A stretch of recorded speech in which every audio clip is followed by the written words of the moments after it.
बिस्मिल्लाहिर्रहमानिर्रहीम। हम सेक्शन 1 यानी application of civil procedure code पे बात कर रहे हैं और आज हम प्राइमरीली 4-5 टॉपिक्स पे बात करेंगे। रिप्रेजेंटेशन ऑफ पीपल एक्ट यानी इलेक्शन पटिशन्स वगैरह और वो किस तरीके से डील होंगी, क्या उनको सीपीसी अप्लाई करेगी या नहीं। Family court act, guardian and wards act, income tax act वगैरह इन पे बात करेंगे। तो first of all to start with election petitions को सिविल सीपीसी अप्लाई करेगी।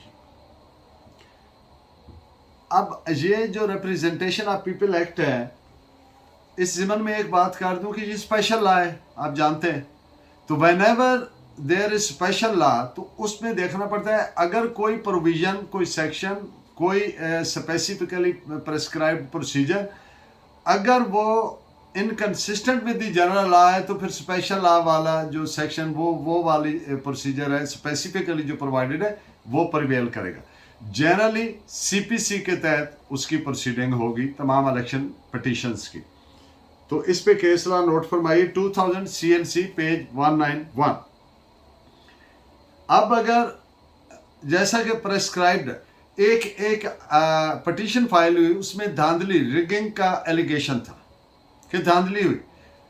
अब चाहिए प्रेस्क्राइब्ड प्रोसीजर क्या है कि आप तमाम वो डॉक्यूमेंट्स, तमाम गवाहान विटनेसेस के एफिडेविट्स और तमाम वो फैक्ट्स के प्रूफ सबूत वो साथ लगाएं। उसके एक प्रेस्क्राइब्ड प्रोसीजर है और जो भी मटेरियल पीसेज ऑफ एविडेंस है आपके पास in support of your assertion और एलिगेशन, जो आपने इल्ज़ाम लगाया है कि ये धांधली हुई, अगर नहीं लगाया, अगर नहीं उसके साथ सबूत लगाए तो उसका अफेक्ट क्या होगा। अब आप जानते हैं कि सीपीसी में सिविल प्रोसीजर कोड जब अप्लाई हो रहा होता है और सिविल सूट होता है तो काज ऑफ एक्शन साबित करना जरूरी होती है, वरना ऑर्डर 7 रूल 11 के तहत वो समरेली उसको कोर्ट खारिज भी कर सकती है। तो इसी तौर से ये पटिशन खारिज हो गई summarily by exercise of the provisions of order 7 rule 11 CPC. और इसमें जो मैंडेटरी प्रोविजंस है कि ये इस तरीके से पटिशन के साथ आपने डॉक्यूमेंट्स लगाने हैं, वो रिप्रेजेंटेशन ऑफ पीपल एक्ट में भी प्रोवाइडेड है 1976 में। तो ये पटिशन इस वजह से काज ऑफ एक्शन ना होने की वजह से खारिज हो। This is reported as 2003 YLR page 2878। एक नोटिफिकेशन भी इस जमन में वो आप नोट फरमा लें। नोटिफिकेशन नंबर F.1 ब्रैकेट में 685 डैश कैपिटल वर्ड्स में CORD dated 15/3/1985।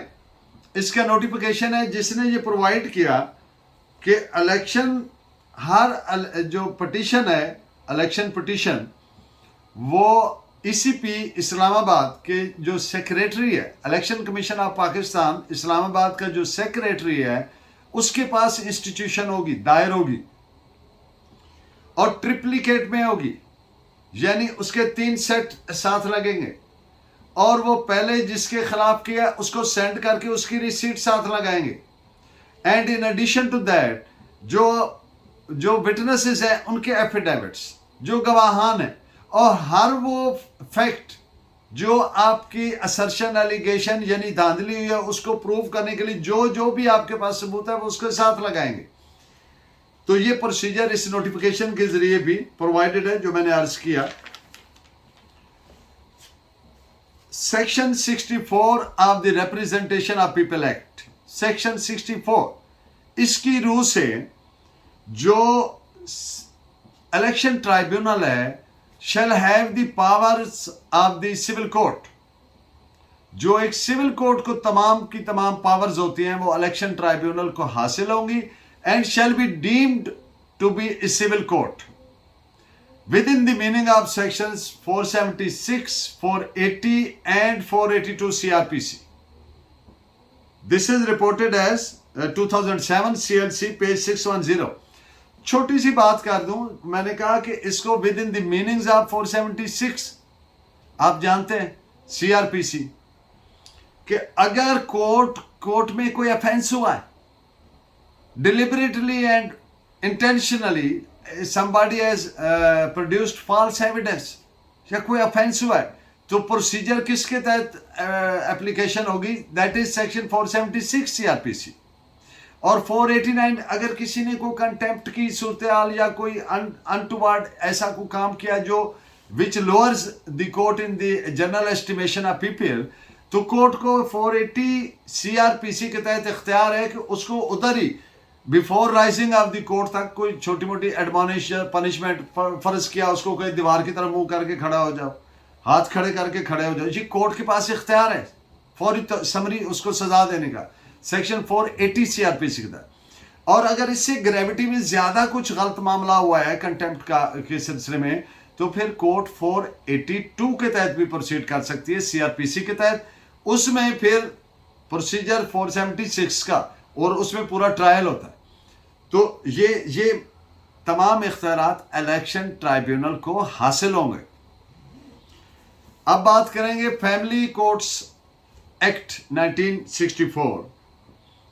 This is a special law और स्पेसिफिक पर्पस ऑब्जेक्ट इसका क्या है इंप्लीमेंटेशन का? That is the expeditious disposal of and settlement of the matrimonial matters. शादी से रिलेटेड जौन से भी मामलात हैं उनकी फौरी फैसला के लिए या सेटलमेंट के लिए ये इंप्लीमेंट किया गया। इस पॉइंट पे आप नोट फरमाइए, पीएलडी 2009 लाहौर पेज 18। दूसरी बात, फैमिली के मामलात में सिवाय सेक्शन 10 और 11 के ना सीपीसी के सिर्फ 2 सेक्शन अप्लाई होते हैं, बाकी पूरी सीपीसी एप्लीकेबल नहीं है, केओएसओ एप्लीकेबल नहीं है। एक बात जनरली याद रख लें, कोई भी एक्ट है जिसको उन्होंने कहा है जी ये सीपीसी एप्लीकेबल नहीं है, always remember the principles, natural principles और इक्विटेबल प्रिंसिपल्स जिनको कहते हैं, वो उनको डिराइव किया जा सकता है, उनको कोर्ट अप्लाई कर सकती है। जो सीपीसी के प्रिंसिपल्स हैं इक्विटेबल, उनको यूज कर सकता है, चाहे वो कोई ट्राइब्यूनल है, चाहे वो कोई और है। आप जानते हैं जो नॉर्मली उनको प्रिंसिपल्स ऑफ नेचुरल जस्टिस भी कहते हैं, तो उनके बारे में कहा जाता है कि principles of natural justice are to be read as part and parcel of each statute. तो आल 2 की सीपीसी और क्यूएसओ एप्लीकेबल नहीं है फैमिली कोर्ट को, लेकिन जो इक्विटेबल प्रिंसिपल्स हैं वो यूज कर सकती है कोर्ट। तो सिर्फ सेक्शन 10 और 11 सीपीसी एप्लीकेबल है। मुख्तसरन अर्ज कर दूं, सेक्शन 10 है कि अगर एक दावा पहले ही चाह रहा है between the same matter between the same parties, तो दूसरा नो कोर्ट शैल ट्राई और प्रोसीड, दूसरा दावा नहीं कोई कोर्ट सुनेगी, वो चल नहीं सकता।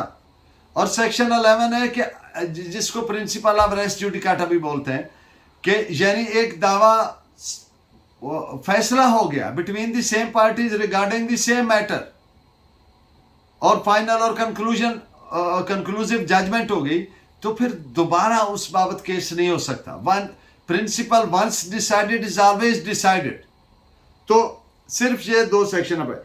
इन पॉइंट्स पे जो मैंने गुजारिशात की आपके लिए 4 जजमेंट्स मैंने सर्च किए। PLD 1967 Lahore page 977, 1986 CLC page 620, 2001 YLR page 1544, 2001 YLR page 2415।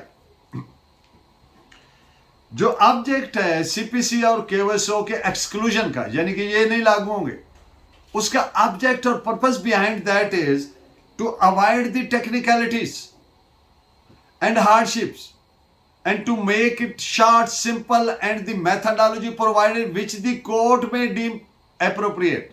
जो फैमिली कोर्ट है वो कोई सा भी तरीकाकार इख्तियार कर सकती है। उसमें ये है कि वो कोई अननेचुरल ना हो, अगेंस्ट द लॉ ना हो, या कोई ऐसा ना हो कि जिससे खुद फैमिली कोर्ट रोकती हो या जिससे किसी पार्टी के राइट अफेक्ट होते हो एडवर्सली।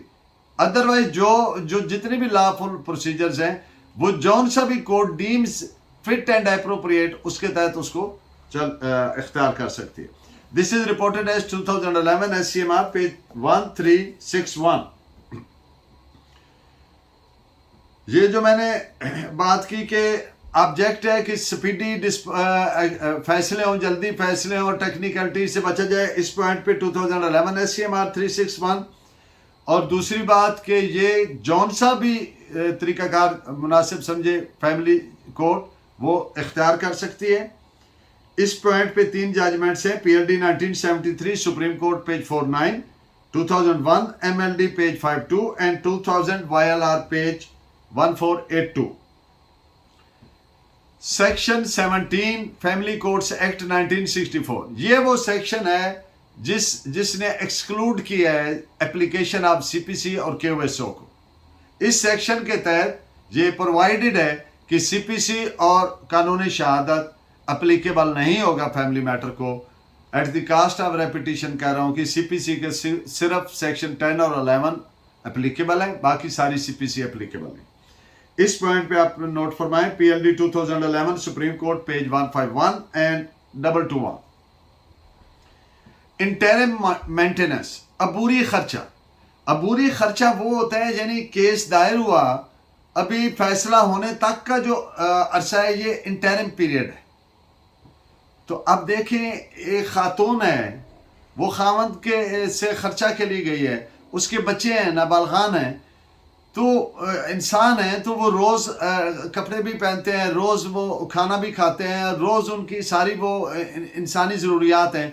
तो ये तो नहीं हो सकता कि आप फैसला होने में 3 माह लग जाएं, 2 माह लग जाएं, तो तब तक वो क्या करें। इसलिए कोर्ट को ये पावर है कि वो फैसला होने तक पहले एक tentatively keeping in view the social economic placement of the parties, वो उनकी हैसियत के मुताबिक एक मुनासिब सा इंटरिम मेंटेनेंस मुकर्रर कर दे ताकि उनका इंसानी बेयर ह्यूमन नीड्स पूरी होती रहे।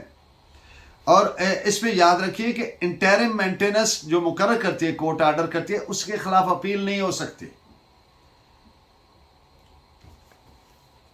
This is reported as PLD 2009 Lahore page 18।